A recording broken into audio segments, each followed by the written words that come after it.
आपण पाहतोय सध्या अनेक योजना नागरिकांसाठी काढण्यात आल्या आहेत। योजनांचा पाऊस पडल्याचं चित्र सध्या पाहायला मिळतंय। मात्र आता राज्याच्या आर्थिक गणिताबद्दल वित्त विभागाने चिंता व्यक्त केल्याची बातमी दैनिक इंडियन एक्सप्रेसने दिली आहे। योजनांमुळे आर्थिक दबावाबद्दल वित्त विभागाने काय म्हटलंय तेच आपण या रिपोर्टमधून जाणून घेणार आहोत। नमस्कार, मी धवल, देशोन्नतीमध्ये आपलं स्वागत। राज्यात संकुल बांधकामासाठी क्रीडा विभागाने 1781 कोटी रुपयांच्या मागणीचा प्रस्ताव ठेवला होता। वित्त विभागाने यावर नकारात्मक प्रतिसाद दिल्यानंतरही सरकारने प्रस्तावास मंजुरी दिली। त्यावर नवीन योजनांच्या घोषणेमुळे सरकार आर्थिक दबावाला सामोरे जात आहे। वाढीव दायित्व स्वीकारण्याची अडचण होतीये अशी चिंता वित्त विभागाने व्यक्त केली आहे। विधानसभा निवडणुकीच्या पार्श्वभूमीवर राज्य सरकारकडून नवनवीन योजना जाहीर केल्या जात असल्यामुळे शासकीय तिजोरीवर मोठ्या प्रमाणात आर्थिक भार येत आहे। या कारणास्तव नवीन जिल्हा क्रीडा संकुले उभारण्यासाठी क्रीडा विभागाने सादर केलेल्या 1781 कोटी रुपये खर्चाच्या प्रस्तावावर वित्त विभागाने विरोध करूनही सरकारने प्रशासकीय मंजुरी दिली आहे। राज्यामध्ये संकुल बांधण्यासाठी क्रीडा विभागानं 1781 कोटी रुपयांच्या मागणीचा प्रस्ताव ठेवला होता। वित्त विभागाने यावर नकारात्मक प्रतिसाद दिल्यानंतर देखील सरकारने प्रस्तावाला मंजुरी दिलेली आहे। त्यावर नवीन योजनांच्या घोषणेमुळे सरकार आर्थिक दबावाला सामोरं जातंय। वाढीव दायित्व स्वीकारण्याची अडचण होतीये अशी चिंता आता वित्त विभागाने व्यक्त केलेली आहे।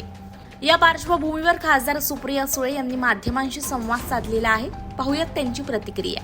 हे अनेक वेळा कॅबिनेटमध्ये हे जे मी तुमच्या चॅनलवर आणि वर्तमानपत्रात वाचते की अनेक वेळा ऑब्जेक्शन्स घेतलेले जातात, विरोध केला जातो, पण त्याच्यावर दुर्लक्ष करून वित्त मंत्रालयाने काही रेकमेंडेशन सूचना केल्या तरी त्याच्यावर कोणी ऐकत नाही आणि रेटून निर्णय घेतले जातात कॅबिनेटमध्ये, असं वर्तमानपत्रात आणि चॅनल्समध्ये येते। त्यामुळे एकीकडे गडकरी साहेब म्हणतायत ते, एकीकडे राज ठाकरे म्हणतायत ते, अर्थतज्ञ म्हणतायत आणि वर्तमानपत्रात आलेली माहिती, फायनान्स मिनिस्टरची रिॲक्शन आणि जयंत पाटील जे खूप अभ्यासू आहेत आणि हे खातं अनेक वर्ष अतिशय चांगल्या पद्धतीने सांभाळलेलं आहे आणि जेव्हा जेव्हा जयंतराव या राज्याचे अर्थमंत्री राहिलेले आहेत, हे राज्य सरप्लसमध्ये राहिलेलं आहे। त्याच्यामुळे ही अतिशय चिंतेची बाब आहे। महाराष्ट्र हा देशातला सगळ्यात चांगलं इकॉनॉमी असणारं राज्य म्हणून त्याची ओळख गेले 5 दशकांची आहे। सरकारने जाहीर केलेल्या लाडकी बहीण योजनेवर दरवर्षी 46,000 कोटी रुपये खर्च करणार आहे, ज्यामुळे अतिरिक्त आर्थिक दबाव वाढत आहे। या व्यतिरिक्त अन्नपूर्णा योजनेअंतर्गत राज्य दारिद्र्य रेषेखालील घरांना 3 मोफत सिलेंडर प्रदान करणार आहे। मागासवर्गीय आणि आर्थिकदृष्ट्या दुर्बल घटकातील मुलींच्या उच्च शिक्षणासाठी शिक्षण आणि परीक्षा शुल्क सरकार 100% भरणार आहे। याच पार्श्वभूमीवर नवीन क्रीडा संकुलांच्या सादर करण्यात आलेल्या प्रस्तावाला वित्त विभागाने विरोध केला आहे।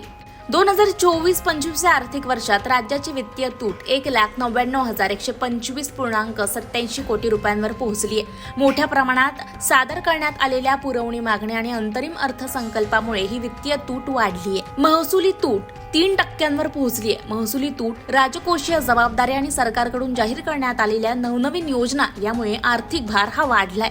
अशा परिस्थितीत कोणतीही नवीन जबाबदारी स्वीकारू शकत नसल्याचं वित्त विभागाने या प्रस्तावावरील टिप्पणीमध्ये नमूद केलेलं आहे। महाराष्ट्र सरकारला सध्या आर्थिक ताणाचा सामना करावा लागत आहे, जो आगामी योजना आणि धोरणांमुळे वाढलेला आहे। इंडियन एक्सप्रेसने देखील याबाबत वृत्त दिलेलं आहे।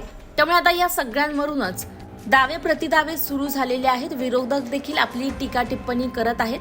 त्यामुळे आता राज्याच्या आर्थिक गणिताबद्दल वित्त विभाग कशा प्रकारे काम करत आहे हे पाहणं महत्त्वाचं आहे। अशाच ताज्या बातम्या आणि नवनवीन अपडेट्ससाठी देशोन्नतीला फॉलो करायला विसरू नका आणि पाहत रहा देशोन्नती। नमस्कार।